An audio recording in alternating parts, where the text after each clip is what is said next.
नमस्कार, जनहित में आपका स्वागत है। और जनहित में आज हम बात कर रहे हैं साइबर ठगी पर लगाम कब। मैं हूं आपके साथ मनोज मानस।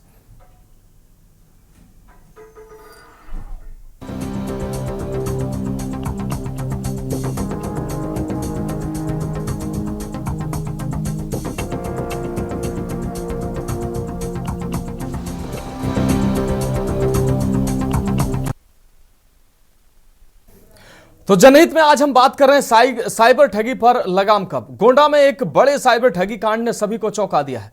ठगों ने खुद को आईपीएस अधिकारी बताकर एक अफसर को 17 दिन तक डिजिटल अरेस्ट में रखा, डर का माहौल बनाया और उससे 78,80,000 रुपए ठग लिए। 78,80,000 रुपए बड़ी रकम होती है और साइबर ठगों के द्वारा यह ठगी की गई। गोंडा में तैनात उप निदेशक रेशम विभाग को दिल्ली से एक एयरटेल की सिम खरीदना भारी पड़ गया। सिम के नाम पर ही साइबर अपराधियों द्वारा फोन करके अपने झांसे में उपनिदेशक रेशम को लिया गया। उपनिदेशक रेशम 78,80,000 रुपए इनसे ठगी की गई। एक नहीं, दो नहीं, बल्कि साइबर अपराधियों द्वारा 17 दिन तक इनको डिजिटल अरेस्ट करके रखा गया। उपनिदेशक रेशम को आपको बता दें 17 दिन तक डिजिटल अरेस्ट रखा गया और इस दौरान साइबर अपराधियों द्वारा अलग अलग 17 दिनों में कुल 78,80,000 रुपए की ठगी की गई। 2 लाख रुपए की जब अतिरिक्त साइबर अपराधियों ने मांग की, जब पीड़ित इस पैसे को देने में असमर्थता पीड़ित ने जताई तो साइबर अपराधियों ने धमकी देना शुरू कर दिया। परिवार और बच्चों को लेकर जिसके चलते परिवार और बच्चों को मारने की धमकी देने लगे, जिसके चलते पीड़ित उपनिदेशक रेशम ने गोंडा पुलिस अधीक्षक विनीत जायसवाल को शिकायती पत्र दिया। पीड़ित उपनिदेशक रेशम के शिकायती पत्र पर साइबर क्राइम थाना गोंडा की पुलिस द्वारा गंभीर धाराओं में मुकदमा दर्ज करके पूरे मामले की जांच शुरू की गई। पीड़ित उपनिदेशक रेशम ने अपनी बेटी की शादी के लिए कुछ जमीन भी ली थी और जिसकी उस जमीन को भी बेचकर साइबर ठगों को पैसे उन्होंने दिए। कई बार जब पैसे की मांग की गई इन 17 दिनों में तो उन्होंने अपने मित्रों से उधार लेकर पैसे साइबर अपराधियों को दिए। यह मामला सिर्फ एक व्यक्ति तक सीमित नहीं है, बल्कि साइबर अपराधियों का नेटवर्क लगातार बढ़ता जा रहा है। अब सवाल यह उठता है कि आखिर साइबर ठगी पर लगाम कब लगेगी। साइबर ठगी केवल तकनीकी अपराध नहीं है, बल्कि यह एक गंभीर सामाजिक चुनौती बन चुका है।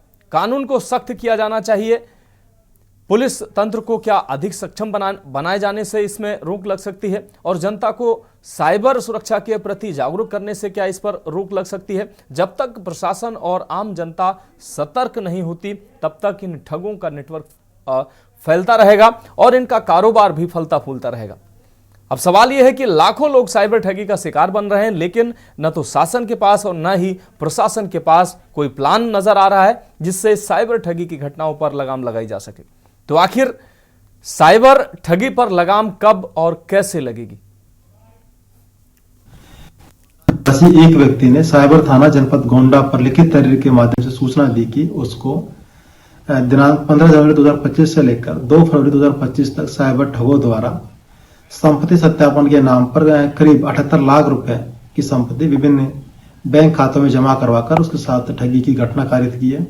इस लिखित तहरीर पर साइबर थाना जनपद गोंडा पर सुसंगत धारा में अभियोग पंजीकृत किया गया है और प्रकरण में अग्रिम वैधानिक कार्रवाई की जा रही है। तो उपनिदेशक रेशम से जिस प्रकार से 78 लाख लगभग 79 लाख रुपए की ठगी की गई,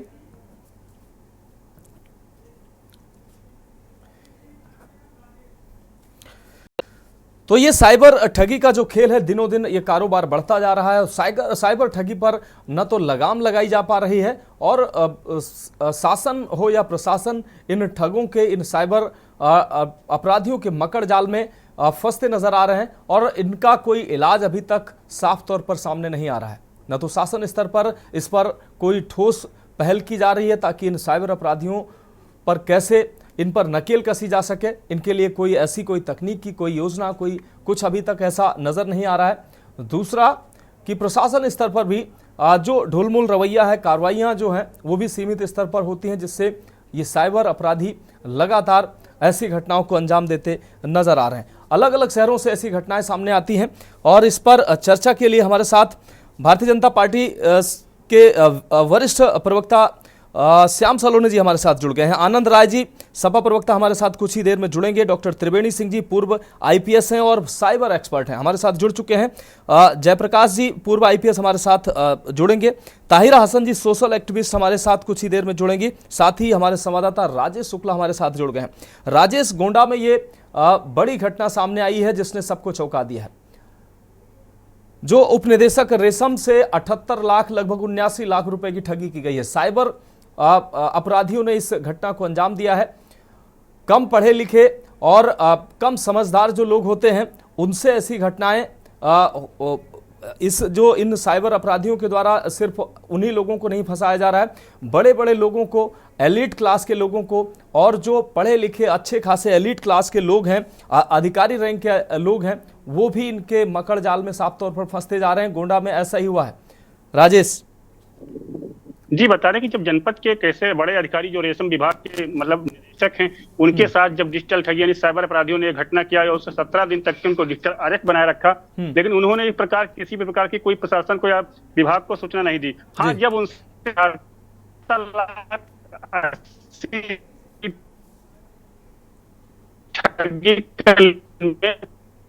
और उसके बाद जब उनसे ऐसे नहीं, क्योंकि उन्होंने अपनी बेटा घटना हुई कहां से, क्योंकि जो रेशम के निदेशक थे, उपनिदेशक वो लखनऊ से दिल्ली ऑफिस के काम से दिल्ली गए हुए थे। वहां पर उन्होंने एयरटेल का सिम किसी दुकान से खरीदा और सिम खरीदने के बाद उनके साथ ये सिलसिला शुरू हो गया। और जब सिम उन्होंने लगाया तो उनके पास एक कॉल आई ऑफिस बनकर के कि आपकी इस सिम से इस फला काम किया गया, गलत तरीके के काम हुए हैं, इस तरह की आपसे अवैध वसूली की, आपने लोगों को ब्लैकमेल किया है, आपने रिश्वत ली है। तो वो लोग परेशान होकर के उन्होंने चुपचाप अपने उससे सोचा ना कुछ, बस उन्होंने जो उनके पास एक सस्पेंस यानी रिजर्व बैंक का अकाउंट नंबर आया कि इस पे 78,80,000 रुपए की रकम इन्होंने 17 दिन में टुकड़ों में भेज दी। लेकिन प्रशासन को या साइबर क्राइम के अधिकारियों को या जिला प्रशासन को या पुलिस विभाग के अधिकारियों को इन्होंने भनक तो नहीं लगने दी। हाँ, लेकिन भनक तब लगनी थी जब इनके साथ ठगी हो गई।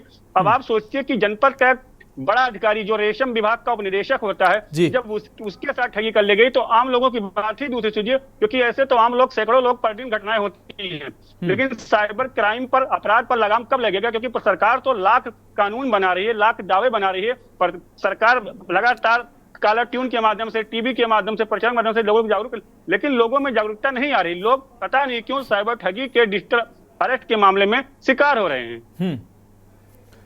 ठीक है राजेश हमारे साथ आप बने रहिए। हमारे साथ डॉक्टर त्रिवेणी सिंह जी हैं, पूर्व आईपीएस हैं और साइबर एक्सपर्ट हैं। डॉक्टर साहब, चर्चा में आपका स्वागत है। डॉक्टर साहब, तकनीकी जितना हमारे जीवन को सरल और सुगम बना रही है, सक्षम बना रही है, उतने ही हमें असुरक्षित भी कर रही है तकनीकी, और हमारे हमारी जो निजी चीज़ें हैं उसमें सेंध लगा रही है तकनीकी। और ऐसा ही अब तकनीकी जो है लोगों की गाढ़ी कमाई पर भी हाथ साफ करने वाले लोग उस तकनीकी का इस्तेमाल कर लोगों की पूरी जिंदगी भर की कमाई साफ कर ले जा रहे हैं। गोंडा में ऐसा ही हुआ है। रेशम विभाग के उपनिदेशक हैं, उनके साथ लगभग 79 लाख रुपए की ठगी की गई। 17 दिन उनको डिजिटल अरेस्ट रखा गया। सर, ये घटना एक घटना नहीं है, लगातार ऐसी घटनाएं हो रही हैं। कैसे सर इन घटनाओं पर रोक लग सकेगी? देखिए, मैं आपको बताना चाहता हूँ जी, विभाग के डिप्टी डायरेक्टर हैं। मैं ऐसे लोगों को जानता हूं जैसे पंजाब के डीजी जी, और अब डीजी पुलिस जो रह चुका हो वो इसका शिकार हुआ है। आपने अभी नोएडा में ही देखा कि लेफ्टिनेंट जनरल आर्मी का सबसे बड़ा अफसर होता है, लेफ्टिनेंट जनरल, मेजर जनरल, दो शिकार हुए। तो इसका मेरा सिर्फ ये कहना है कि इसका लिटरेसी से और आपके पद और प्रतिष्ठा से कोई मतलब नहीं है। अगर आप जागरूक नहीं है, अवेयर नहीं है इस बात का कि साइबर ठगी ऐसे भी होती है, तो आप उसके शिकार हो जाएंगे। उसके 3-4 कारण होते हैं। मुख्यतः जो पुलिस में हम लोग देखते थे वो ये है कि पहला तो उसको हम लोग बोलते हैं गिफ्ट, कि गिफ्ट में आपको क्या है, गिफ्ट क्या है। पहला है ग्रीड, अगर आपके पास लालच है तो आपको किसी न किसी तरीके से शिकार बना लिया जाए, अगर आप लालची हैं तो जी। दूसरा इग्नोरेंट, जो सबसे इंपॉर्टेंट है, इग्नोरेंट। अगर आपको ये नहीं पता कि साइबर अपराधी कैसे अपराध कर रहे हैं, उनके तरीकों के बारे में नहीं पता है, तो आप शिकार हो जाएंगे। जो बड़े बड़े लोगों के साथ हो रहा है, उनको पता ही नहीं है कि ये साइबर अपराधी बैकएंड पे वो ये समझते हैं कि सीबीआई है, ईडी है, पुलिस के अफसर हैं, वो इतने दहशत में आ जाते हैं, और छोटा सा भी गुनाह करने वाला आदमी सोचता है कि इसका मतलब हम ईडी के रडार पे हैं, सीबीआई के रडार पे हैं, और हमारी ये छोटी सी गलती है, जो छोटी सी चूक है, जो छोटा सा करप्शन है, वो लोगों को पता चल गया है। वो इस दहशत में आकर के वो जैसे कहते हैं वैसे करने लगता है। जी तीसरा जो गिफ्ट में है ना, फियर, वो जो दहशत है, एक पुलिस का, ईडी का, सीबीआई का, अरेस्ट का, वारंट का, नोटिस का, ये जो दहशत के शिकार होते हैं। चौथा जो हम लोग कहते हैं वो टूल्स टेक्नोलॉजी। अगर आपको जानकारी नहीं है कि आपने एक एपीके फाइल डाउनलोड की अपने मोबाइल फोन पे, और आपका मोबाइल फोन कंप्रोमाइज हो गया, कंप्रोमाइज इन द सेंस कि अब आपका मोबाइल का पूरा एक्सेस उस बदमाश के हाथ में है। अगर आपको इतनी सी बात की जानकारी नहीं है तो हो सकता है किसी के कहने पे कोई एप्लीकेशन आप डाउनलोड कर लेंगे,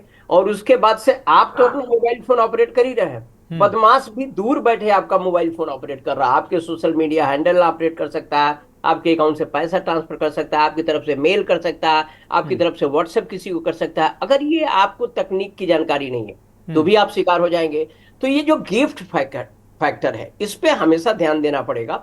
और हम अक्सर कहते हैं कि अगर आप इन सब चीजों से बचना चाहते हैं जी, तो आपको जीरो ट्रस्ट, आज की आभासी दुनिया है, ये डिजिटल वर्ल्ड है, इसमें किसी की भी आईडी आप स्पूफ कर सकते हैं। स्पूफ मतलब नकली, डिजिटली आप बना सकते हैं किसी की भी आईडी, वो चाहे फेक वीडियो, और खासकर जब एआई आ गया, आर्टिफिशियल इंटेलिजेंस का जमाना है, आपके हूबहू क्लोन बनाए जा सकते हैं, आपकी आवाज की क्लोनिंग की जा सकती है, आपका सिंथेटिक वीडियो बनाया जा सकता है, कृत्रिम वीडियो, और वो ऐसा ही लगेगा जैसे ओरिजिनल है, आपको पता ही नहीं चलेगा ये त्रिवेणी सिंह बोल रहा है या त्रिवेणी सिंह का क्लोन बोल रहा है। तो जब एआई के इस जमाने में जब डीप फेक, सिंथेटिक मीडिया इतना बड़ा वो बना हुआ है, इश्यू बना हुआ है, तो बहुत आसानी से कोई भी शिकार हो सकता है। इसलिए मैं कहता हूं कि आज के टाइम में अगर आपको मेल आए तो जीरो ट्रस्ट, किसी की कॉल आए तो भले किसी आपके जाने वाले के नंबर से आए, नंबर की स्पूफिंग हो सकती है, किसी के नंबर से कोई बदमाश किसी को फोन कर सकता है, किसी के मेल आईडी से किसी को मेल कर सकता है, किसी के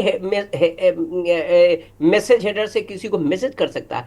तो जमाना इतना खतरनाक हो गया है कि आप किस पे यकीन करें किस पे ना करें। तो मैं आभासी दुनिया के लिए एक मंत्र देता हूं पब्लिक को, और वो कहता हूं कि आप जीरो ट्रस्ट लेके चलें। पहले अगर कोई कॉल आता है तो आप उस कॉल को कट करें, फिर आप कॉल मिलाएं। सबसे अच्छी बात यह है कि बदमाश हर समय वीओआईपी कॉल करता है, इंटरनेट कॉल करता है, वो नंबर से कॉल नहीं करता, क्योंकि नंबर से अगर कॉल करेगा तो उसका लोकेशन तुरंत पता चल जाएगा। तो जब आप बदमाश के नंबर को काटेंगे और फिर से कॉल करेंगे तो जेन्युइन जिसका नंबर है उसको कॉल चला जाएगा, बदमाश को जाएगा ही नहीं। नंबर 1। अगर मान लीजिए मेल आता है तो अगर मेल को आप रिप्लाई करेंगे तो बदमाश को मेल नहीं जाएगा, क्योंकि प्लेटफॉर्म अलग है, आपको सही वाले को मेल चला जाएगा। तो मंत्र क्या हुआ? मंत्र ये हुआ कि आज के जमाने में कुछ भी होता है, कोई फोन करता है, मेल करता है, वीडियो कॉल करता है, तो जीरो ट्रस्ट काटिए। फिर कहीं ऐसा तो नहीं कि स्पूफ है, किसी नंबर से आप नंबर पे कॉल करिए, वेरीफाई करिए, उसके बाद एक्सेप्ट करिए। खासकर जब पैसे के ट्रांजेक्शन की बात हो, खासकर जो गोपनीय जानकारी साझा करने की बात हो, या गोपनीय कोई स्ट्रेटेजी डिस्कस करने की बात हो, तो आप कतई वेरीफाई करिए, उसके बाद ही आप आगे बढ़िए। ये मेरा मंत्र है। निश्चित रूप से सर, जो जानकारी आप दे रहे हैं निश्चित रूप से वो बहुत ही उपयोगी है, और हमारे दर्शक निश्चित रूप से जो सुन रहे हैं वो इनको फॉलो करके साइबर ठगी से बच सकते हैं। लेकिन सर, जिस तरीके से जो रेशम निदेशक एक मामूली सी सिम खरीदते हैं, कोई भी आदमी जब सामान्य दिनचर्या में छोटे मोटे काम होते हैं तो आधार कार्ड की ज़रूरत होती है, पैन कार्ड की ज़रूरत होती है, इन पेपरों का इस्तेमाल करता है, सिम कार्ड इस्तेमाल करने के लिए सिम खरीदता है, फिंगर अटैच होती है, तमाम चीज़ें होती हैं। तो सामान्य रूप से आप सिम खरीदा, उसी से साइबर ठगी हो गई, ये कैसे लोग फिर कैसे बचेंगे? सिम भी लोग खरीदेंगे और अपना जो डाटा है वो भी दुकान वाले को देंगे ताकि उनको सिम मिल सके, या तमाम ऐसी चीजें होती हैं जिसमें आधार और तमाम चीजें जरूरत होती हैं। देखिए, मैं आपको एक चीज बताऊं, अभी जो कानून पास होने वाला है जिसको डीपीडीपी एक्ट हम कह रहे हैं जी, तो digital personal data protection act के लागू हो जाने के बाद, अब 1-2 महीने में लागू भी हो जाएगा, रूल्स भी आ गए, एक्ट तो कानून तो पास ही हो गया था पिछले साल, हो जाने के बाद अब मेरा मोबाइल नंबर भी अगर आपकी गलती से मेरा कहीं आउट हुआ है तो मैं 250 करोड़ रुपए तक की फाइन आप पे लग सकती है। मोबाइल फोन नंबर ही नहीं, हमारा मेल आईडी, हमारा फीचर्स, हमारा एड्रेस, हमारे घर का एड्रेस, हमारी मोबाइल का IMEI, हमारे डेस्कटॉप की, ये सारा कुछ पर्सनली आइडेंटिफाइबल इंफॉर्मेशन है, और अगर लीक हुआ तो 250 करोड़ रुपए तक फाइन आपको गवर्नमेंट को देना पड़ेगा। ये कानून आ गया है अब रही बात डेटा लीकेज की। डेटा लीकेज तो आप कहीं भी जाते हैं वो डेटा लेता है और सबको बांटता रहता है। ये तो इंडिया में साइबर अवेयरनेस जैसी कोई चीज ही नहीं है। आप किसी का भी डेटा लीजिए और किसी को भी बेच दीजिए। इसलिए जो इलीगल डेटा इंडस्ट्री काम कर रही है वो हजारों करोड़ की है इंडिया में। आप किसी भी चीज का डेटा, किसी भी बैंक का डेटा, किसी भी इंश्योरेंस कंपनी का डेटा, किसी कंपनी का डेटा, किसी कॉलेज के स्टूडेंट्स का डेटा, मार्कशीट, आपको सब ओपन सोर्स में, आप डार्क वेब पे जाइए और सारी चीजें मिल रही हैं। इसलिए कि डेटा सिक्योरिटी जैसी चीज अब अभी हमारे दिमाग में नहीं आया, गवर्नमेंट के ऑफिसर्स में नहीं है, पुलिस ऑफिसर्स में नहीं है। और जो सबसे बड़ी चैलेंज है कि पुलिस के पास कोई टूल टेक्निक नहीं है, उस पर गवर्नमेंट ज्यादा इन्वेस्ट नहीं करती। जितना करना चाहिए वो कर नहीं है। उनके प्रशिक्षण में जितना फोकस करना चाहिए उनको प्रशिक्षण नहीं दिया जा रहा, उनको मिल ही नहीं रहा है। तो जब पुलिस प्रशिक्षित नहीं है, पुलिस के पास संसाधन नहीं है, पुलिस को के टूल्स टेक्निक्स नहीं है, उसमें इन्वेस्टमेंट नहीं है, तो आखिर इसका समाधान कैसे होगा? समाधान तो तब होगा ना जब हम उसको अपनी प्रायोरिटी में लाएंगे। प्रायोरिटी तब होगी जब हम उसके लिए रिसोर्स एलोकेट करेंगे, प्रशिक्षण देंगे, ट्रेनिंग कराएंगे, एक और जागरूकता का बड़े लेवल पे अभियान चलाएंगे पूरे देश में, ताकि लोग जाने कि इस तरह के अपराध हो रहा है। तब बचाव होगा। बचाव ये कोई मंत्र तो है नहीं कि एक मंत्र पढ़ लीजिए और उससे आपका बचाव हो जाएगा। तो ये बहुत ही कॉम्प्लेक्स इशू है। गवर्नमेंट को बैठ करके इसके जितने भी एंगल्स हैं सब पे विचार करके कोई नई रणनीति बनाई जाएगी और तभी हो पाएगा, वरना हो ही नहीं पाएगा। ये ऐसे ही बदमाश जो है मजे लेते रहेंगे। और मैं आपको और बता दूं, पहले तो ये क्षेत्रीय स्तर से होता था, फिर ये थोड़े थोड़े बढ़ा तो अब राष्ट्रीय स्तर, अब तो ये इंटरनेशनल रैकेट बन चुका है। यहीं के इंडियंस जाते हैं और जा करके थाईलैंड में, म्यांमार में, लाओस में उनको स्लेवरी के बड़े बड़े कैंप बने हुए हैं। कॉल सेंटर में उनको धकेल दिया जाता है, किसी को 50,000, किसी को 40,000 रुपया देता है, और वहीं से ये सारा जो आपका डिजिटल अरेस्ट हुआ, इन्वेस्टमेंट के नाम पे स्कैम हुआ, इंस्टेंट लोन के नाम एप्लीकेशन, फिशिंग कैंपेन चला रहे, उनका काम ही है साइबर क्राइम करना। इसमें गवर्नमेंट को इंटरफियर करना पड़ा, कई बार रेस्क्यू किया गया, उनको लाया गया वहां से, क्योंकि वो बदमाशों के जो साइबर क्रिमिनल्स हैं उनके कब्जे में वो बदमाश यहाँ के लोग जाकर के फंस गए थे। तो ये अब ये इंटरनेशनल स्वरूप ले चुका है। और ये तो साधारण ये सब ठगी की बात कर रहे हैं, अब तो बहुत ही टेक्निकल, तो रैंसमवेयर अटैक हो रहा है। रैंसमवेयर अटैक इंटरनेशनल बड़े बड़े गैंग है जो किसी भी कारपोरेट, किसी भी उस पे जो है रैंसमवेयर अटैक कर देते हैं और सारा डेटा उनका इनक्रिप्ट कर देते हैं और बिटकॉइन में पैसा मांगते हैं।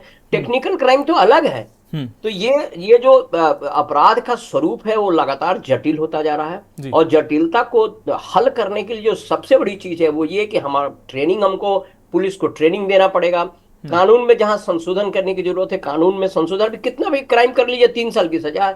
3 साल की सजा में वो क्या करता है, वो जाता है और अदालत से उसी दिन जाएगा, उसी दिन छूट के चला आता है। क्या दहशत पैदा होगी? तो हमको कानून के जो सजा के प्राविधान है उसको भी स्ट्रेंजन करना पड़ेगा। तो ये सारी चीजें, ये बहुत ही छोटा मसला नहीं है, बहुत ही कॉम्प्लेक्स इशू है। और जब हम सारी चीजों पर डिस्कशन करेंगे या उसके अनुसार कानून में परिवर्तन लाएंगे, जनता में जागरूकता अभियान करेंगे, ट्रेनिंग करेंगे, संसाधन देंगे, नोटिफिकेशन निकालेंगे, 10 तरह के रेगुलेशन निकालेंगे, तब ये कंट्रोल होगा, वरना ऐसे ही बढ़ता जाएगा। ये मेरा मानना है। मैं करीब 14-15 साल साइबर क्राइम मैंने देखा है। मैंने फिर एसपी से रिजाइन कर दिया था, आईपीएस उससे, और रिजाइन करके आज की डेट में भी हम लोग इसी डोमेन में हम रिसर्च कर रहे हैं। मेरे फाउंडेशन नाम है फ्यूचर क्राइम रिसर्च फाउंडेशन। हम आईआईटी के साथ मिलकर के हम लोग इसमें रिसर्च करते हैं, इसी क्राइम पे। जी सर, चूंकि आपकी जानकारी सर बहुत महत्वपूर्ण है और मैं चाहता हूं कि आप अभी मेरे एक सवाल का और जवाब दें। एक छोटे से ब्रेक के लिए सर फिलहाल हम रुकते हैं, और आपका समय चूंकि बहुत महत्वपूर्ण है और आपको कहीं जाना भी है, लेकिन मैं चाहता हूं कि एक और महत्वपूर्ण सवाल जो मेरे जहन में है वो ब्रेक के बाद मैं आपसे पूछूं। फिलहाल एक ब्रेक के लिए रुकते हैं। आप देख रहे हैं के न्यूज, खबरों का सारथी।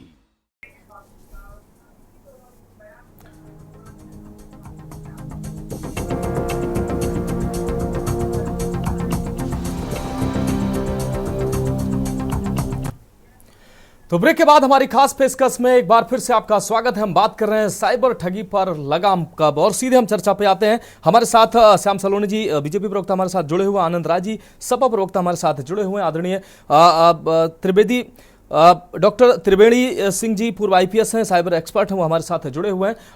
त्रिवेणी सर, एक अहम सवाल, जिस तरीके से आपने कहा कि सरकार नया कानून ला रही है, कुछ दिनों में ये कानून लागू भी हो जाएगा। प्रशासनिक अफसरों को आपने कहा कि प्रशिक्षण देने की जरूरत है। जब तक सर कानून नहीं आता है, प्रशासनिक अफसरों को कैसे प्रशिक्षण दिया जा सके और जो जनता को कैसे जागरूक किया जा सके पुलिस के द्वारा, विभिन्न संस्थाओं के द्वारा, और ताकि जो लोग हैं अवेयर हो सकें और इस बड़े फ्रॉड से बच सकें। सर देखिए, पहले तो मैं ये बताना चाहूंगा जी कि अगर साइबर क्राइम के शिकार हो जाए तो 1930 आप कहीं अपने घर में लिख दीजिए और सबको बता दीजिए कि अगर उनको ये लगता है कि वो साइबर क्राइम के शिकार हो रहे हैं तो 1930 नंबर लिख के चिपका दें जी, क्योंकि इमरजेंसी में याद नहीं आता। उसके नीचे एक और चीज लिख दें, www.cybercrime.gov.in www.cybercrime.gov.in एक जगह चिपका दें। मम्मी पापा, दादा दादी, नानी, बच्चों सबको समझा दें कि अगर कभी हो तो ये तुरंत मोबाइल से ही आप कर दें, मोबाइल से फोन कर दें, मोबाइल से ही वेबसाइट खोलें और मोबाइल से अपना कंप्लेन लॉन्च करा दें, उसके बाद थाने जाए। एक तो ये। दूसरा जो आप ये कह रहे हैं कि करें क्या, हम बचाव क्या करें, तो बचाव करने के लिए जो सबसे जरूरी चीज है वो यह है कि देखिए, पैसा जाने दो ही सूरत में जाएगा। एक, या तो आप ओटीपी शेयर कर देंगे या किसी के कहने पे कोई मोबाइल एप्लीकेशन डाउनलोड कर लेंगे। जब मोबाइल एप्लीकेशन आप डाउनलोड कर लेते हैं तो बदमाश दूर से ही आपके मोबाइल उसके कब्जे में आ जाता है। तो अगर दो चीज को हम बचा लें तो हम पैसे के शिकार नहीं होंगे। तो किसी के कहने पे भी, वो चाहे बैंक मैनेजर हो, चाहे कोई भी आपसे कहता रह जाए, आपके जो एसएमएस पे ओटीपी आया वो नहीं शेयर करना है, पहली बात। दूसरा, किसी के भी कहने से कोई एप्लीकेशन डाउनलोड नहीं करना है, क्योंकि बदमाश क्या कहता है, नहीं नहीं साहब हम तो बैंक से बोल रहे हैं, आप बिल्कुल ओटीपी मत दीजिए, ओटीपी तो बदमाश पूछता है।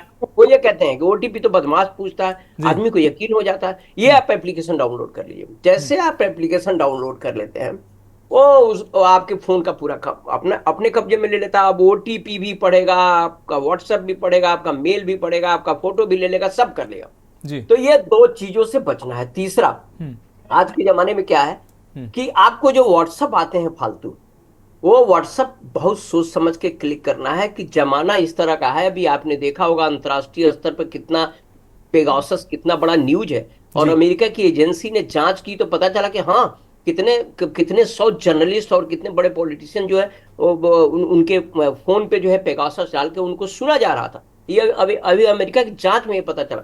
तो इस तरह के मालवेयर आए हैं जो आपको सिर्फ मिस कॉल देंगे और आपका फोन कंप्रोमाइज हो जाएगा।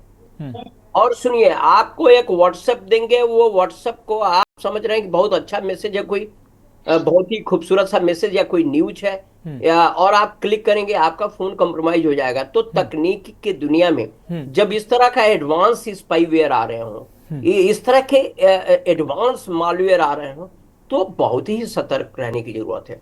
वेबसाइट, एक से एक वेबसाइट है जो सिर्फ मालवेयर डिस्ट्रीब्यूट करती हैं। आप ट्रस्टेड वेबसाइट पे जाकर के ही न्यूज पढ़ें, आप ट्रस्टेड कोई वेबसाइट से ही जाके परचेजिंग करें। हजारों लाखों आज की डेट में वेबसाइट्स बनी हुई है जो सिर्फ ठगी के लिए बनाई गई हैं, और एकदम वैसे ही लगेगा, अमेजन की तरह लगेगा, फ्लिपकार्ट की तरह लगेगा, आप मिंत्रा की तरह लगेगा, आपको लगेगा मैं सही वेबसाइट पे जा रहा हूँ। आप बैंक भी एसबीआई बैंक की तरह लगेगा, पीएनबी बैंक की तरह लगेगा, वो ये स्पूफ रहती है, वो सब कुछ वही रहेगा, लेकिन वो उसकी एक स्पेलिंग गलत रहेगी कहीं ऊपर। जब एसबीआई है तो डबल आई बैंक रहेगा, लेकिन आप स्पेलिंग तो आदमी रीड करता नहीं, वो देखता है ये तो एसबीआई का आ गया और रुको मैं बैंकिंग कर लेता हूँ। जैसे आप बैंकिंग करेंगे, आपका क्रेडेंशियल बदमाश के हाथ में जाएगा और आपका अकाउंट खाली हो जाएगा। तो बहुत ही सतर्क होकर के आप अपने बैंक के यूआरएल की स्पेलिंग पढ़ लें, खुद टाइप करें, ये नहीं कि कहीं से आया हुआ है कोई लिंक तो कभी क्लिक ना करें, आप शिकार हो सकते हैं। और दूसरा, कॉल सेंटर में कोई अगर कोई विज्ञापन में दिया हुआ नंबर है तो उसको कतई कॉल ना करें, वो सब बदमाशों के नंबर है जी। अगर बैंक का कोई नंबर खोज रहे हैं कि पीएनबी बैंक का कॉल सेंटर नंबर क्या है, अगर विज्ञापन में ऊपर ही आता है विज्ञापन, अगर ऊपर वाले नंबर को छोड़ करके आप नीचे जाइए, बैंक की अपनी वेबसाइट से कोई कॉल सेंटर का नंबर लीजिए, उस पर कॉल करिए तो बचेंगे, वरना आप नहीं बच पाएंगे, आप शिकार हो जाएंगे। इतनी भयावह दुनिया है। इसलिए मैं कह रहा हूं कि डिजिटल शिक्षा, जो डिजिटल लिटरेसी हम कहते हैं, वो तो हर घर घर, हर परिवार, आपके नौकर चाकर जो आपके यहाँ झाड़ू लगाता है उसको भी अवेयर करिए जी सच का।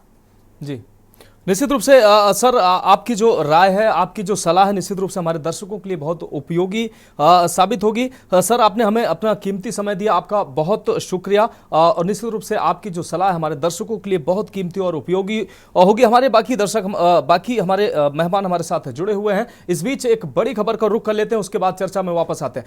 बड़ी खबर सामने आ रही है राजधानी लखनऊ से, ये खबर आपको दिखा दें। 5 कालिदास मार्ग पर कालिदास पर मंत्रियों के साथ कैबिनेट बैठक शुरू हुई है। आपको बता दें, सीएम आवास पर हो रही है योगी कैबिनेट की बैठक। ये इस वक्त की अहम खबर आपको दिखा रहे हैं। सीएम योगी की अध्यक्षता में यह बैठक शुरू हुई है। कैबिनेट बैठक सीएम की अध्यक्षता में शुरू हुई है। गन्ने का समर्थन मूल्य बढ़ाया जा सकता है इस कैबिनेट बैठक में। कई महत्वपूर्ण प्रस्ताव पर भी चर्चा होने की संभावना है। आबकारी नीति में संशोधन का प्रस्ताव भी लाया जा सकता है इस बैठक में। औद्योगिक विभाग से जुड़ा प्रस्ताव भी इस बैठक में रखा जा सकता है। तो सीएम मंत्रियों के साथ एक अलग बैठक भी करेंगे। तो विभागों के कामकाज की समीक्षा करेंगे सीएम योगी और कई महत्वपूर्ण निर्णय भी लिए जा सकते हैं।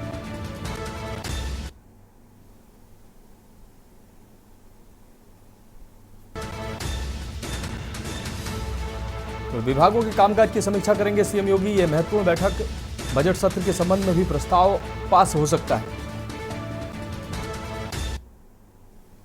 उत्तर प्रदेश की कैबिनेट बैठक शुरू हो चुकी है। 5KD आवास पर मंत्रियों का पहुंचना जो है शुरू हो चुका है, यानी कि मंत्री सब अंदर पहुंच चुके हैं और 5KD पे जो बैठक हो रही है वो शुरू हो चुकी है। कई सीएम आवास पर कई महत्वपूर्ण बिंदुओं को लेकर के चर्चाएं आज होनी है, जिसमें गन्ना का समर्थन मूल्य है उसको बढ़ाया जा सकता है, आबकारी नीति में संशोधन के प्रस्ताव को लाया जा सकता है, औद्योगिक विकास से जुड़ा प्रस्ताव भी इसमें रखा जा सकता है। इसी के साथ साथ कई एक महत्वपूर्ण जो बिंदु हैं उनके प्रस्ताव जो रखे जा सकते हैं, यानी कि माध्यमिक शिक्षा और उच्च शिक्षा से जुड़े प्रस्ताव भी इसमें रखे जाएंगे। बजट के संबंध में भी प्रस्ताव इसमें वो जारी है, और यानी कि इसके बाद से ये सारे जो प्रस्ताव हैं इन प्रस्तावों पर मोहर लगना लगभग तय मानी जा रही है। लगभग 1 दर्जन से और कैबिनेट बैठक पूरी शुरू हो चुकी है। कुछ प्रस्तावों पर मोहर लगना बाकी रह गया है और इसको लेकर के ये चर्चाएं जारी हैं। कैमरामैन अदित्य तिवारी के साथ मैं संदीप मिश्रा, के न्यूज़, लखनऊ। तो हम बात कर रहे हैं अपने मुद्दे पर, वापस लौटते हैं। साइबर ठगी पर लगाम कब, सीधे चर्चा पे आते हैं। हमारे साथ बीजेपी प्रवक्ता श्याम सलोनी जी जुड़े हुए हैं, आनंद राय जी सपा प्रवक्ता हमारे साथ जुड़े हुए हैं, डॉक्टर त्रिवेणी सिंह जी पूर्व IPS और साइबर एक्सपर्ट हमारे साथ जुड़े रहे। बहुत महत्वपूर्ण जानकारियां उन्होंने दी। और अब हमारे साथ जयप्रकाश जी पूर्व IPS हमारे साथ जुड़ चुके हैं। सर, चर्चा में आपका स्वागत है। ताहिरा हसन जी प्रसिद्ध सोशल एक्टिविस्ट हैं, वो भी हमारे साथ जुड़ चुकी हैं। ताहिरा जी, आपका भी बहुत स्वागत है। ताहिरा जी, हमारे साथ साइबर एक्सपर्ट त्रिवेणी सिंह जी जुड़े हुए थे, इसलिए हम आप लोगों को फिलहाल अभी तक नहीं ले पाए, लेकिन अब चर्चा में आपका स्वागत करते हुए, क्योंकि साइबर से जुड़ी हुई महत्वपूर्ण जानकारियां वो दे रहे थे। श्याम सलोनी जी, आपके पास आते हैं। श्याम सलोनी जी, आज की जो चर्चा है साइबर अपराध से जुड़ी हुई चर्चा है, कोई राजनीतिक विषय नहीं है, लेकिन आप लोगों को, जनप्रतिनिधियों को जोड़ने का मकसद ये है कि आप जनप्रतिनिधि हैं, आपके माध्यम से शासन प्रशासन को संदेश जाए कि कुछ ना कुछ शासन और प्रशासन को करना चाहिए, जागरूकता फैलानी चाहिए, सरकार स्तर पर काम करना चाहिए, प्रशासनिक स्तर पर काम करना चाहिए, ताकि ये बड़े जो मकड़ जाल में लोग फंसते नजर आ रहे हैं उससे लोग बच सकें और लोगों की जो गाढ़ी कमाई है, पूरी जिंदगी की गाढ़ी कमाई है, वो बच सके। श्याम सलोनी जी, आज गोंडा में जो घटना घटी है, ये घटना निश्चित रूप से बड़ी है। 78,80,000 रुपए एक जो रेशम निदेशक हैं उनसे डिजिटल अरेस्ट के माध्यम से ठगी की गई है। 17 दिन उनको डिजिटल अरेस्ट रखा गया। इस दौरान उनकी पूरी जिंदगी भर की कमाई को साइबर ठगों ने ऐंठ लिया। मनोज जी नमस्कार। सर देखिए मनोज जी, सरकार निरंतर इस पर कार्रवाई कर रही है, लेकिन सवाल यह है कि जितना हम आधुनिकीकरण में जाएंगे, क्योंकि अब पूरा विश्व जा रहा है, तो हमें भी वक्त के साथ चलना ही होगा। निश्चित रूप से हमें भारत को जब हम अपने अन्य देशों से तुलना करेंगे तो हमें हर बार उनको आगे निकलने के लिए हमको अपने आप को आगे बढ़ाना ही पड़ेगा।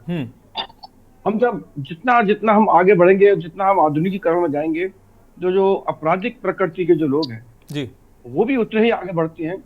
और ये हमारे भारत में ही नहीं है, लगभग मैं समझता हूँ पूरे विश्व में हर जगह ये टाइप के व्यक्ति आपको मिलेंगे। अब सवाल क्या है कि भारत सरकार अवेयरनेस तो बहुत करती है, सबको जागरूक कर रही है। बार बार आप अगर फोन की आपके बेल आएगी तो उसमें भी सबसे पहले आप जो करेंगे तो यही मैसेज आ जाएगा कि आप इस पर ये करिए, आप इसमें ये कदम उठाइए। फिर भी हम घबरा जाते हैं। कारण क्या है कि कहीं ना कहीं हम थोड़े किसी मामले में लिप्त होते जी, थोड़े से अपराध को अपने को छिपाने के लिए हम एक बड़ा उसका भुगतान करते हैं और उसमें भी सही जगह पर हम हाथ नहीं डालते हैं। इतना भयभीत होने की जरूरत नहीं है। होता क्या है कि पुलिस का जरा सा लगता है, आप नॉर्मली एक पुलिस वाला किसी घर पहुंच जाए कि आपके यहाँ ये एक वारंट निकला है या आपका ये सम्मान है, तो उस घर को उस दिन नींद नहीं आती है। ऐसा एक पुलिस का रवैया है जो धीरे धीरे अब एक अच्छे उसमें परिवर्तित होता जा रहा है। ये अच्छी बात ये है कि जो पहले पुलिस का रवैया था पिछली सरकार में जो जिस तरह का था, वो अब पुलिस का रवैया नहीं है। अब पुलिस और जनता एक मित्रता के रूप में कार्य कर रही है। फिर भी जो लोग घबरा रहे हैं, मैं समझता हूँ उनको जब भी ऐसे फोन आते हैं सरकार बार बार सचेत कर रही है और उनको पुलिस विभाग में जाना चाहिए। स्थानीय जो भी उनके यहाँ थाना है, चौकी है, वहाँ अपनी बात रखनी चाहिए और ये सोच करके रखना चाहिए कि उनके साथ में कोई अन्याय नहीं होगा। पुलिस हमारे और आपके लिए ही बनी है। पुलिस भी हमारे और आपके परिवारों में से निकल के हमारे ही भाई बहन पुलिस में जाते हैं। अलग विषय है कि कोई व्यक्ति, जैसे मैंने ट्राई किया और मैं पुलिस में नहीं जा सका, एक अलग विषय है, लेकिन जाते हमारी परिवारों के लोग हैं, तो वो लोग हमारी ही सुरक्षा के लिए हैं सर। हमारा पहला उद्देश्य है कि जब भी किसी पर फोन आए, सरकार आपके साथ खड़ी है, लेकिन हमको अपनी सुरक्षा अपने आप करनी होगी थोड़ी सी। हमें तत्काल संबंधित थाने में जाना होगा। एक फोन आया, 17 दिन तक आपको वो डिजिटल अरेस्ट किए हुए हैं और आप उनको कैसे विश्वास कर रहे हैं। मान लीजिए अगर वो 2 लाख रुपए नहीं लेते तो डिप्टी डायरेक्टर जैसे पोस्ट के व्यक्ति, जब इतना वेल एजुकेटेड व्यक्ति है, वो अगर इसमें आ गए तो एक छोटा मोटा व्यक्ति तो बेचारा वो तो बोल नहीं पाएगा। अगर वो 2 लाख रुपए नहीं मांगते एक्स्ट्रा तो ये तो 78 लाख 80 लाख रुपए दे चुके होते। तो इस तरीके के पैसे लोगों को नहीं आना चाहिए। बहुत अवेयरनेस वाला बात है और सरकार पूरा इसमें पूरे मन से कार्य कर रही है। और अभी जैसे डॉक्टर त्रिवेणी साहब ने बतलाया था, कानून भी पास होने जा रहा है और पुलिस भी बहुत अच्छे से कार्य कर रही है। मैं नहीं समझता कि आप कोई परेशानी है, लेकिन आप जब पुलिस तक जाओगे ही नहीं, पुलिस को बताओगे नहीं, अब 1-1 लाख 10-10 लाख 50-50 लाख, अभी एक महिला उसका कहा कि तुम्हारी बेटी ने ये किया है वो किया, वो चाहे घबरा के उसकी मृत्यु हो गई थी। बिल्कुल। तो इस तरीके के अटैक पड़ जाते हैं। आप घबराने की इसमें जरूरत नहीं है। समाज आपको कोई डर लगता है ना कि हमारे समाज में हमारा क्या हो जाएगा, डरने की जरूरत नहीं है, क्योंकि अब सब कुछ डिजिटल हो चुका है। लोग अपराधीकरण भी ज्यादा है। अपनी पुलिस पर, अपनी सरकार पर, अपने परिवार पर विश्वास रखो, अपने परिवार से संपर्क करो, परिवार को विश्वास में लो और नजदीकी थाने में जाइए। थाने में निश्चित तौर पर मैं पूरे विश्वास से यह बतला रहा हूँ कि थाने में कहीं आपके साथ कोई अन्याय नहीं होगा। अपने नजदीकी नेताओं से संपर्क करें, नेताओं से कम करें, पुलिस से ज्यादा संपर्क करें। पुलिस हमेशा आपकी सदैव सुरक्षा के लिए बनी हुई है। लोग पुलिस को गलत नजर से देखते थे क्योंकि पिछली सरकारों में पुलिस का रवैया थोड़ा ठीक नहीं होता था। पुलिस के साथ खुद अन्याय वो सरकार करती थी। ये सरकार पुलिस को पूरा सम्मान दे रही है। ठीक है सर, पुलिस कानून के तहत कार्य कर रही है। जी ठीक है सर, ठीक है श्याम सर। मेरा सबसे निवेदन आपके चैनल के माध्यम से है कि जब भी ऐसे कोई फोन आते हैं, घबराने की आवश्यकता नहीं है। आप अपने संबंधित थाने में जाइए, संबंधित चौकी पर जाइए। ठीक है सर। ताहिरा हसन जी हमारे साथ जुड़े हुए हैं। ताहिरा हसन जी, अभी जो ये घटना घटित हुई है, गोंडा में रेशम निदेशक है, उनसे लगभग 80 लाख रुपए की ठगी की गई। 17 दिन डिजिटल अरेस्ट रखा गया। उनको तमाम तरीके के भय दिखाए गए और उस भय के उस डर से उन्होंने 80 लाख रुपए, लगभग 79 लाख रुपए उनके द्वारा ट्रांसफर किए गए, ठगे गए हैं। ऐसी ये घटना पहली नहीं है, ये एक व्यक्ति की घटना नहीं है, बल्कि ये एक सामाजिक चुनौती बन चुकी है। कानून को सख्त होना चाहिए या कैसे इन अपराधों पर लगाम लगाया जा सकेगा, क्योंकि बड़े बड़े लोग, आम आदमी तो हो ही रहा है शिकार, काफी बड़े लोग जो अपने अपने क्षेत्र के माहिर लोग हैं, पंजाब के डीजी की ले लीजिए, नोएडा में तमाम इंजीनियर, तमाम बड़े लोग इसके शिकार हो रहे हैं और अपनी जिंदगी भर की गाढ़ी कमाई साइबर ठगों को डर के और भय में दे देते हैं। ताहिरा जी। जी बिल्कुल। देखिए, साइबर क्राइम के जो लॉज हैं इनको और रिजिड होना होगा और सख्ती से इस पे इम्प्लीमेंटेशन हो, और सबसे बड़ी बात है अवेयरनेस हो इसके बारे में। बहुत कम लोगों को पता है। और ये कहना कि नहीं, ऐसा नहीं है कि सिर्फ कोई इलिटरेट लोग हैं, अच्छे खासे लोग हैं। हमारे अलीगढ़ मुस्लिम यूनिवर्सिटी की हमारी प्रोफेसर हैं, अभी 3 महीने पहले उनका डिजिटल अरेस्ट हो गया, उनका भी 78 लाख रुपीस ले लिया गया। और बाद में पता चला, पुलिस से जाहिर है बहुत से स्टूडेंट्स भी थे उनके, जिन्होंने सब पूरा लग गई पुलिस महकमा, उसके बाद पता चला वो एक नहीं, इंटरनेशनली न मालूम कितने बैंक्स में वो ट्रांसफर हुए थे रुपए, कुछ निकल थोड़ी पाया उससे। तो ये बात जो है इन क्रिमिनल्स को रोकने की बात है। आप अवेयरनेस प्रोग्राम चलाइए और इसको भी रोकने की कोशिश कीजिए। और पुलिस जैसे थानों पे जाने की बात है, थानों को भी और भी फ्रेंडली करना पड़ेगा, जिससे कि आम आदमी जो है, हमारी आम, खासकर मैं महिलाओं के बारे में कहूंगी, वो जा सके वहां पर। तभी बार बार हम लोग कहते हैं सेंसिटाइजेशन प्रोग्राम भी चलाइए, उनको सेंसिटाइज कीजिए। जाहिर है पुलिस भी इसी समाज से गई हुई है, हमारे बीच से गई हुई है, लेकिन एक तो उसके ऊपर लोड ज्यादा है, मैं कहूंगी पुलिस के ऊपर लोड बहुत ज्यादा है। जितनी फोर्स है उससे ज्यादा वीआईपी में लगे रहते हैं वो क्या क्या देखे, ये सवाल भी आके खड़ा होता है। तो मुझे लगता है उनको उस लोड से भी उनको इंडिपेंडेंट किया जाना चाहिए, जिससे कि पुलिस जो इस कदर अपना सब कंपटीशन में compete करके जाता है, वो अपना रिस्पॉन्सिबिलिटी फ्रीली निभा सके, जनता के लिए निभा सके। वो जो खाकी वर्दी पहनते हैं वो जनता के लिए पहनते हैं, उनको रक्षक कहा जाता है जनता का, तो जनता की सेवा में वो लग सके। मुझे लगता है इसको देखना होगा, और इसको सरकारों को भी देखना होगा। जो भी पॉलिटिकल पार्टियां सत्ता में हैं, ये उनका काम है, जो पार में है उनका काम है कि वो इसको देखें कि कैसे बेहतर बनाए। जो आम आदमी इस कदर, हमारे लखनऊ में डॉक्टर गायनेकोलॉजिस्ट, उनका अभी हुआ, हमारी बहुत अच्छी फ्रेंड है, उनका बाकायदा उसने इसी तरह से किया, और उनको एसटीएफ का एक एसपी साहब को दिखा दिया, वर्दी पहने बैठे, और वो कह रहे हैं कि आप जाइए फलाने थाने में जाइए और वहां जाके बात कीजिए, आपका जो कोरियर आपने भेजा है उसमें ये तमाम आधार निकले हैं गलत, आप बताइए। थोड़ा सा वो सेंसिबल हो गई, उन्होंने स्विच ऑफ ही कर दिया फोन को। तो आखिर इसको रोकना पड़ेगा ना। एक आम आदमी, एक बच्ची जो स्कूल कॉलेज में पढ़ रही है, अगर उसके पास आता है, उतना दिमाग बच्चियां नहीं चला पाती हैं। बहुत सी बच्चियां बिल्कुल मेंटली वो हो जाती है, और बहुत से परिवार में भी लोग हो जाते हैं, घबरा जाते हैं। जैसे देखिए ये जो रेशम निदेशक थे, ये खुद किस तरह से उन्होंने अपना कितना पैसा दे दिया, अपनी बेटी की शादी करी, जो जमीन रखी थी वो भी चली गई।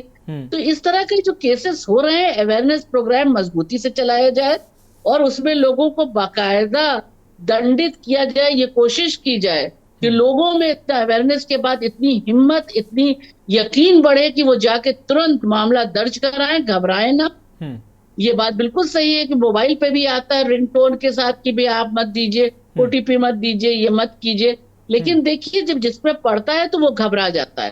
और इस कदर ये मतलब साजिशाना हरकत के साथ ये पूरा अपना प्लॉट बनाते हैं कि इनको दंडित भी किए जाने की जरूरत है। जब ये दंडित किए जाएंगे तभी जाके लोगों में थोड़ा सा डर पैदा होगा। इसके लिए हमें कानून को और साइबर क्राइम को, देखिए अभी ये साइबर क्राइम इतना ज्यादा इसका नहीं है, अभी इसको इस तरह से नहीं देखा जाता है जैसे और चीजों को देखते हैं, लेकिन अब साइबर क्राइम को भी वैसे ही देखा जाना चाहिए कि साइबर क्राइम भी बहुत खतरनाक है, लोगों की जानें ले रहा है और इसके खिलाफ एक्शन सख्त से सख्त होना चाहिए। पैसे की भी और जान की भी कीमत होती है, तो इसलिए मुझे लगता है कि इसमें और सख्ती से काम होना चाहिए। जी ठीक है। ताहिरा जी हमारे साथ, जयप्रकाश जी पूर्व आईपीएस हमारे साथ जुड़े हुए हैं। जयप्रकाश जी, आज जो तकनीकी है, तकनीकी जितना हमें सुगम बना रही है, हमारे जीवन को सुगम बना रही है, हमें सुख सुविधाएं दे रही है, उतना ही हमें जो है असुरक्षित भी कर रही है। तमाम तकनीकी ऐसी हैं जो हमारी निजी जिंदगी में दखल भी दे रही हैं, हमारे निजी चीज़ों को चुरा रही हैं, और ये घटनाएं लगातार ऐसी हो रही हैं, हमारी निजी जो चीज़ें हैं वो सार्वजनिक हो रही हैं।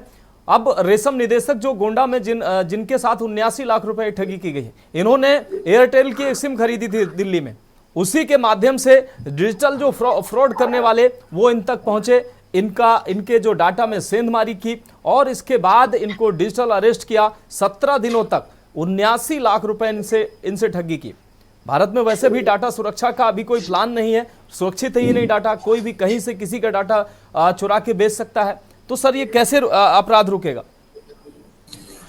देखिए मानक जी, जैसा कि निदेशक रेशम साहब ने अपना मुकदमा लिखाया है गोंडा में जी, और उसमें जो उनने तरीका बताया, जिस तरीके से अपराध हुआ है, उसकी पहली कंडीशन आप देखेंगे कि उनको जब फोन आया कि आपके फोन से इस तरह की घटनाएं हुई हैं, तो एक डर उनमें पैदा हुआ। आप डर के पीछे जाएंगे तो रेशम, ये उपनिदेशक साहब को ये बात पहले से ही पता थी कि उनने ऐसा कुछ नहीं किया है जी। यदि उनने ऐसा कुछ नहीं किया है तो डरने की कोई बात थी नहीं। केवल इतनी सी इंफॉर्मेशन उस आदमी ने इनसे कही होगी कि आपने दिल्ली से फोन खरीदा है। आप जानते हैं कि किसी भी मोबाइल नंबर को आप ट्रू कॉलर पे डालिए तो बता देगा कि ये कहाँ किस एरिया का नंबर है, मध्य प्रदेश का नंबर है, दिल्ली का नंबर है, या कहाँ का नंबर है, मुंबई का नंबर है। वो उतने से उसने इनको ब्लफ दिया। इनको ये बात पता थी कि इनने कहीं कुछ इस तरह का गलत नहीं किया है। तो जैसे ठगे जाने के बाद पुलिस पे गए तो ये पहली बार ही पुलिस पे जा सकते थे, इन्हें कोई डरने की बात नहीं। देखिए, आपके साथ चर्चा में हम लोग 3-4 बार इस पर बात कर चुके हैं कि ये पब्लिक को अवेयर होना है। इसमें पुलिस की कमी तब मानी जाती कि इनने पुलिस को सूचना दी, पुलिस ने तुरंत कार्रवाई नहीं की, इनके साथ ठगी हो गई। इनको ये अवेयर होना चाहिए था कि यदि इस तरह की कोई कॉल आ रही है और इनके द्वारा कोई घटना नहीं की गई है तो पुलिस या अदालत इनको परेशान नहीं कर सकती। ये लोगों में अवेयरनेस फैलाए जाने की जरूरत है कि पुलिस अनायास किसी को परेशान नहीं करेगी। ये पहले हो सकता है पुलिस के विषय में इस तरह की बात रही हो कि ये झूठा केस होगा तभी पुलिस परेशान। पुलिस पर सर ऑलरेडी इतना लोड रहता है, जैसा कि ताहिरा हसन जी ने कहा, और नई नई तकनीकी आ रही है, पुलिस को भी तो प्रशिक्षण की जरूरत है। नहीं मानस जी, पुलिस पर लोड जरूर है, लेकिन ऐसा नहीं है कि कोई इस तरह के अर्जेंट सूचना आने पर पुलिस उस पर रिएक्ट न करे।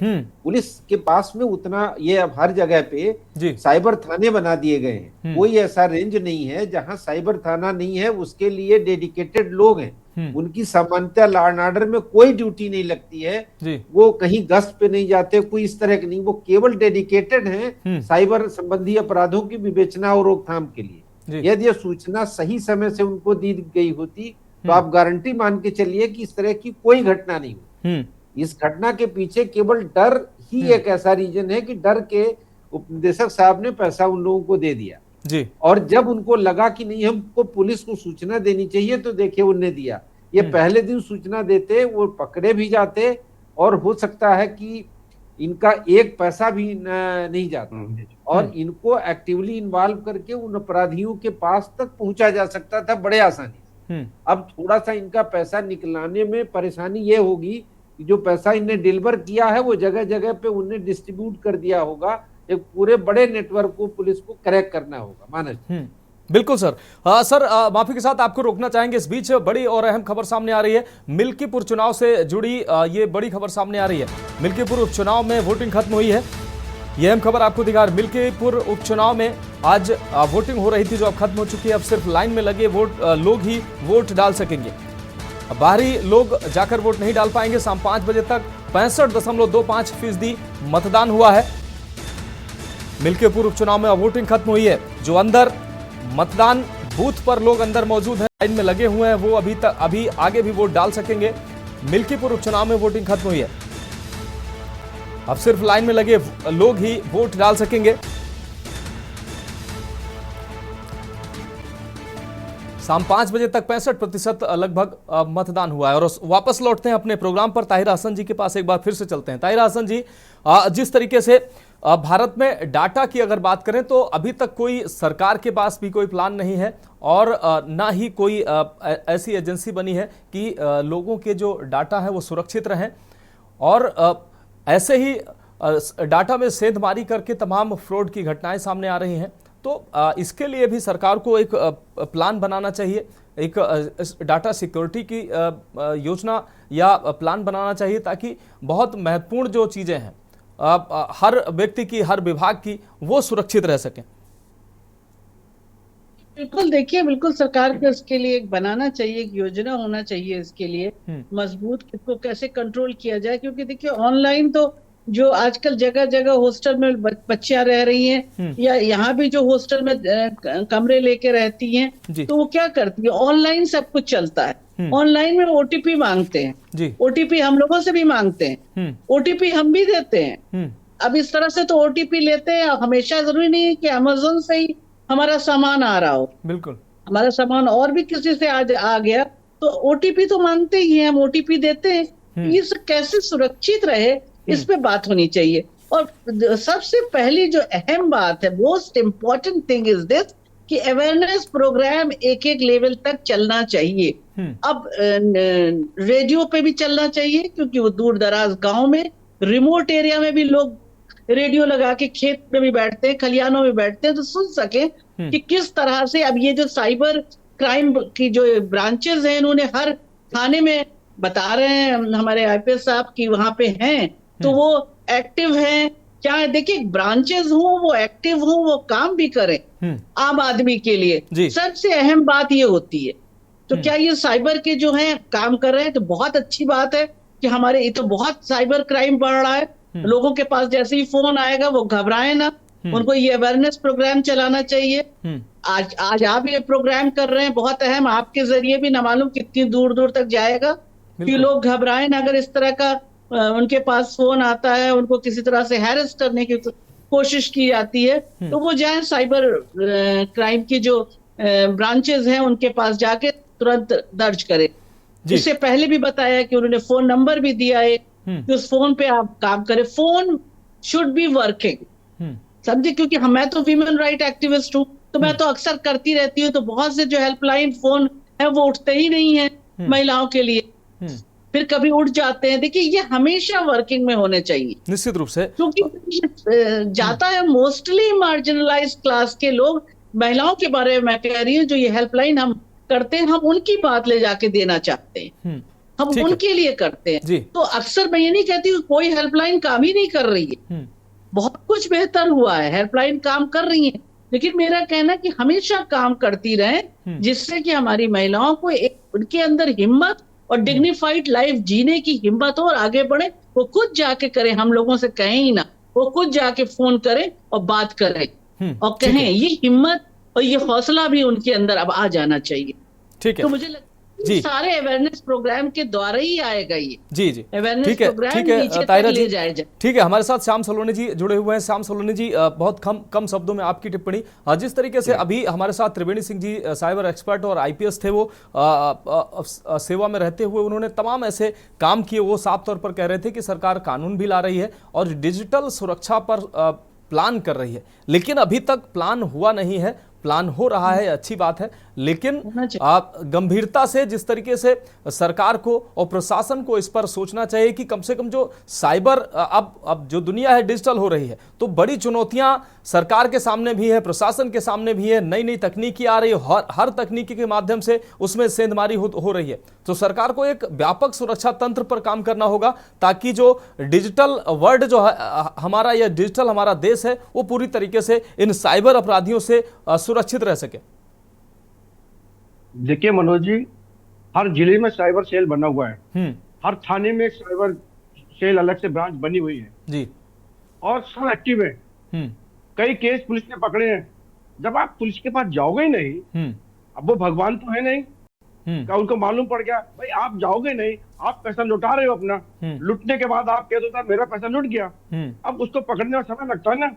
आप पुलिस पूरी एक्टिव है, ये कहना कि पुलिस पर लोड है, मैं इस बात से इत्तेफाक नहीं रखता हूँ। पुलिस पर कतई लोड नहीं है, पुलिस पूरी एक्टिव है। महिलाओं के लिए पूरी तरीके से सरकार प्रतिबंधित है, महिलाओं को कहीं कोई परेशानी नहीं आ रही है।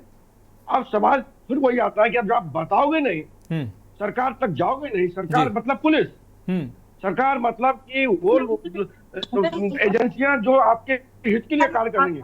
अब जब आप जाओगे नहीं तो आपकी कैसे सुरक्षा हो जाएगी? निश्चित रूप से श्याम सलोनी जी, आगे समय इजाजत नहीं देता है, और आप सब लोगों के महत्वपूर्ण सुझाव और त्रिवेणी सिंह जी के जो महत्वपूर्ण सुझाव है, निश्चित रूप से हमारे दर्शकों ने सुना होगा और उसको वो पालन करेंगे और साइबर सुरक्षा के मानक जो है उन पर ध्यान रखेंगे और खुद को सुरक्षित रखेंगे। आप सभी मेहमानों का बहुत शुक्रिया चर्चा में जुड़ने के लिए, अपना कीमती समय देने के लिए। तो सरकार लगातार प्रयास कर रही है, कॉलर ट्यून के द्वारा मोबाइल पर कॉलर ट्यून बजती है, उस पर भी मैसेज दिया जाता है कि साइबर जो अपराधियों से कैसे सुरक्षित रहा जा सके। सरकार कानून भी ला रही है, तमाम प्रयास सरकार भी कर रही है। हम और आपको भी जागरूक रहना है कि किस तरीके से इन डिजिटल अपराधियों से अपने आप को सुरक्षित रखा जा सके। अगर किसी को आभास होता है कि वो डिजिटल फ्रॉड लोगों के चक्कर में वो पड़ रहे हैं या उनके झांसे में आ रहे हैं, तो निश्चित रूप से उस मकर जाल से उनको निकलना चाहिए, पुलिस की शरण लेना चाहिए। साइबर सुरक्षा के जो मानक हैं, नियम हैं, जो गाइडलाइन है, उनका पालन करना चाहिए। जो नंबर दिए गए हैं उन पर संपर्क करना चाहिए और इन साइबर अपराधियों से निश्चित रूप से बचना चाहिए। तो साइबर अपराध ये एक बड़ी चुनौती है, एक व्यक्ति की घटना नहीं है, सामाजिक अपराध है और सभी को मिलजुल कर इन अपराधियों से लड़ना है। तो हमारी खास पेशकश में अभी के लिए इतना ही। मुझे दीजिए इजाजत और आप देखते रहिए के न्यूज़ इंडिया।